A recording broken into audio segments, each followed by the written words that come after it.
Hello everyone, YV Subbareddy గారు Parakamani case ఇష్యూలో SIT అధికారులకి విచారణకు వెళ్ళి మీడియా ముందు మాట్లాడుతూ వైసీపీ వాళ్ళని ఇరికించే విధంగా కొన్ని వ్యాఖ్యలు అయితే చేశారు. వాటి గురించి ఒకసారి విశ్లేషణ తీసుకునే ప్రయత్నం చేద్దాం. ప్రస్తుతం మనతో జర్నలిస్ట్ జగదేవ్ ఉన్నారు, వెల్కమ్ చెప్దాం. Hello sir. Hello. Yes sir, ఇప్పుడు నిజంగా వైసీపీని ఇరికించే విధంగా వీళ్ళకి బ్యాడ్ నడుస్తుందనే చెప్పాలి కదా. ఇందాడ పెన్నెల్లి బ్రదర్స్, ఇప్పుడు సుబ్బారెడ్డి గారు. ఏం చెప్తారు సార్? వైవి సుబ్బారెడ్డి గారు జగన్మోహన్ రెడ్డి గారికి చాలా సమీప బంధువు. అయితే ఈయన టీటీడీ చైర్మన్గా పనిచేశారు.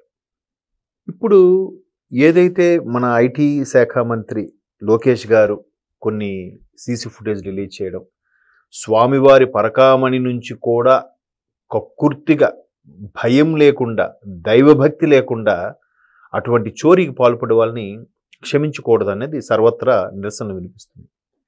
సరే, ఊరికి ఆయన ఒక చిన్న హింట్ వదిలాడు, రిలీజ్ చేశాడు. ఇప్పుడు దాని మీద సిట్ వేసి ఎంక్వైరీ నడుస్తుంది. బాగుంది. ఒక్కొక్కరుగా టీటీడీ ఆయన ఎప్పుడైతే ఆ పరకామణిలో జరిగిందో ఆ హయాంలో ఉండే అధికారులు, ఈవో నుంచి ఈ మహానుభావుడు పేరు ధర్మారెడ్డి కానీ అన్ని అధర్మం పనులు చేశారని కూడా చాలామంది చెప్తున్నారు. అటువంటి అధర్మారెడ్డి గారు అప్పటి chairman YV Subba Reddy one by one అందరినీ సిట్ అధికారులు విజయవాడ పిలిపించి మాట్లాడుతున్నారు. ఈ నేపథ్యంలో కొంతమంది తెలివిగా రాదు, తెలీదు, గుర్తులేదు, మర్చిపోయా సినిమా డైలాగు.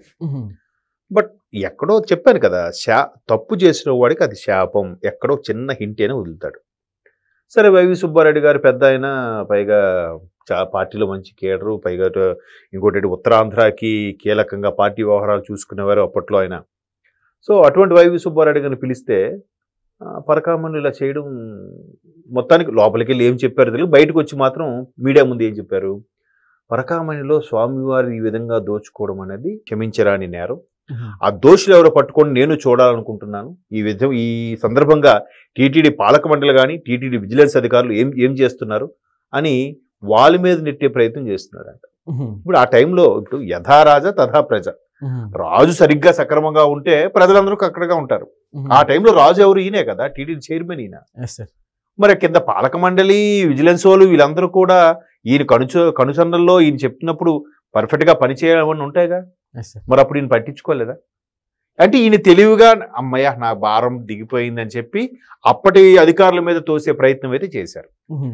ఇది ఒక వెర్షన్లో ఆయన అనడం వల్ల వైసీపీ వాళ్ళందరూ తెగ ఫీల్ అయిపోతున్నారు. అదేంటిది, ఎంత తెలివైన ఆయన వైవి సుబ్బారెడ్డి గారు లోపలికి వెళ్ళి, ఇదేంటి మా హయాంలో ఏం జరగలేదే, అదేదో క్రియేట్ చేశారు, ఎవరో గడ్డి తిన్నారు, అది ఎవరో మాకు సంబంధం లేదు, లేదంటే నిజంగా అలా జరగలేదు, ఇవేవో క్రియేట్ చేశారని ఏదో చెప్తారని ఎక్స్పెక్ట్ చేశారు. ఎలాగా భజన బ్యాచ్ ఉంటుంది కదా, పేటీఎం బ్యాచ్, ఈ పేటీఎం బ్యాచ్ అలా ఎక్స్పెక్ట్ చేస్తే బయటకు వచ్చి ఇలా చెప్పాడు, అరే మేము ఇంతవరకు జగనన్న టీంకి సపోర్ట్ చేసుకుంటూ టీటీడీకి ఏది భంగం కలిగించలేదు, దాని యొక్క ప్రతిష్ట దిగజార్చలేదు అన్నట్టుగా మేము మాట్లాడుతుంటే ఈయనంటి పుచ్చుకుని ఎలా అనేసాడు అన్నట్టుగా ఫీల్ అవుతున్నారు. కానీ సెకండ్ వెర్షన్లో ఆలోచిస్తే నిజంగా ఈయనైనా కొంత ఆ దేవదేవుడి మీద, ఏడుకొండల స్వామి మీద భయం ఉంది కాబట్టి వాస్తవం మాట్లాడాడేమో. ఇప్పుడు కల్తీ నెయ్యి జరిగింది, కల్తీ నెయ్యి జరిగినప్పుడు ప్రభుత్వం హ్యాండ్ లేకపోతే దీన్ని ఎవరు నడిపించాడు? టీటీడీ చైర్మన్ నుంచి పాలక మండలి నుంచి ఎవరెవరు చేశారు ఈ ఎదవ పనులు, వాళ్ళందరినీ కఠినంగా శిక్షించండి, మేము పూర్తి మద్దతు ఇస్తున్నాను ఒక మాట అనేస్తే జగన్మోహన్ రెడ్డి గారు అయిపోయిందిగా. అలా అనకుండా ఏం జరగలేదు, ఇదంతా ఉత్తి అబద్ధం, టీడీపీ మా మీద బురద జల్లుతోంది, టీడీపీ మొదటి నుంచి చంద్రబాబు నాయుడు మమ్మల్ని ఇలా పగబట్టాడు, ఏవేవో చంద్రబాబు నాయుడు గారిని తిట్టడం. ఇప్పుడు మొన్న కూడా ఏం చెప్తున్నారు, ఆవు సరైన ఆహారం తీసుకోకపోతే, పౌష్టికాహారం తీసుకోకపోతే అది ఇచ్చే పాలు నుంచి వచ్చే నెయ్యిలోట వెన్న శాతం ఉండదట.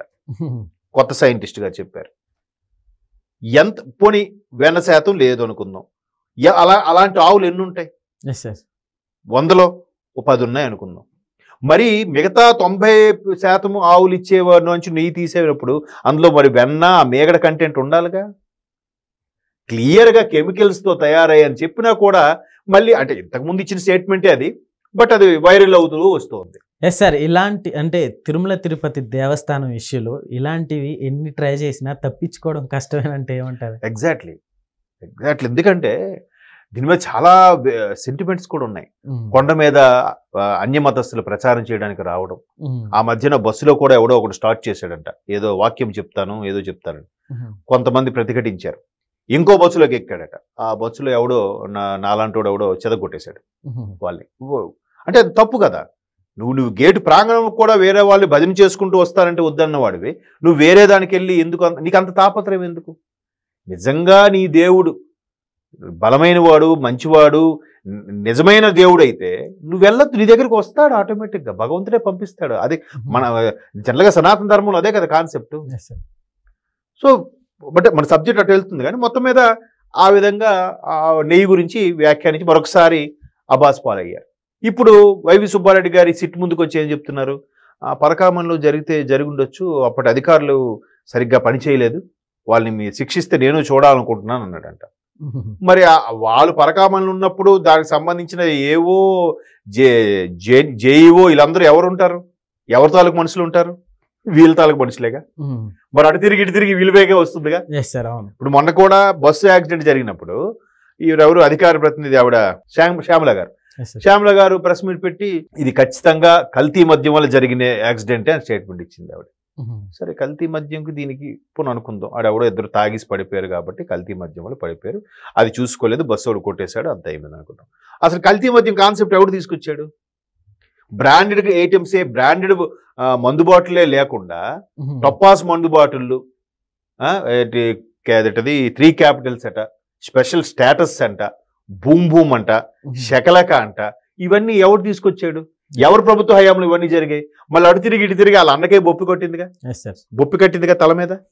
అంటే వీళ్ళు ఇలాంటి స్టేట్మెంట్లు ఇవ్వడం వల్ల వైసీపీ యొక్క ప్రతిష్ట మరి కాస్త డౌన్ అవుతుంది. ఇప్పుడు సుబ్బారెడ్డి గారు జెన్యూన్ గా ఎస్ నేను చైర్మన్ గా ఉన్నాను, బట్ నేనున్న హయాంలో ఇలా జరిగింది నేను ఊహించలేదు, వాళ్ళు ఎవరో పట్టుకొని శిక్షించాలి అంటే ఈయన ఏదో సేఫ్ జోన్ అయిపోతున్నాడు, బాగానే ఉంది. బట్ ఆయన టీము, వైసీపీ టీము, ఆయన వైసీపీకి ఫేవర్ గా చేసే అధికారులు అందరూ దొరికిపోలే. ఇండైరెక్ట్ గా సుబ్బారెడ్డి గారు పరకామణిలో ఈ విధంగా జరిగిందని ఒప్పుకున్నారు. ఇంకా అంతకన్నా పెద్ద విట్నెస్ ఏముంది? రేపు పొద్దున లేదు నేను సిట్ అధికారులకు అలా చెప్పలేదన్నా మొత్తం న్యూస్ లో వచ్చిన వార్తలన్నీ ఉంటాయి. దాన్ని ఏ ఛానల్లో డిలీట్ చేయలేడుగా. వాళ్ళ ఛానల్లో వేయకపోవచ్చు, వాళ్ళ ఛానల్లో అయినంత మాత్రం నిజం అబద్ధం నిజమైపోదు, నిజం అబద్ధం అయిపోదు కదా. మిగతా ఛానల్లో ఉంది, యూట్యూబ్ డేటాబేస్ లో ఉంటుంది, యూట్యూబ్ సర్వర్ లో ఉంటుంది కదా. ఇంకా దాన్ని ఇప్పుడు అలాంటి ప్రూఫ్ లేకుండా పత్రికలు కూడా ప్రచురించవు కదా. సో రెడ్ హ్యాండెడ్ గా ఈయన టీటీడీ చైర్మన్ గా ఉన్నప్పుడు సుబ్బారెడ్డి గారు పరకామణి ఇష్యూ జరిగింది అని ఒక క్లారిటీ వచ్చేసింది. క్లారిటీ వచ్చింది. కానీ ఇప్పుడు ఇంకా ఆ టైంలో పనిచేసిన పాలక మండలి సభ్యులకి, ఆ టైంలో పనిచేసిన అధికారులకి చెమటలు పడుతున్నాయి. ఇప్పుడు నెక్స్ట్ ఎవరెవరు వస్తారో చిట్టు ముందుకు వెయిట్ చేయవలసిన తరుణం ఆసన్నమైంది. ఓకే, అది థ్యాంక్ యూ సార్.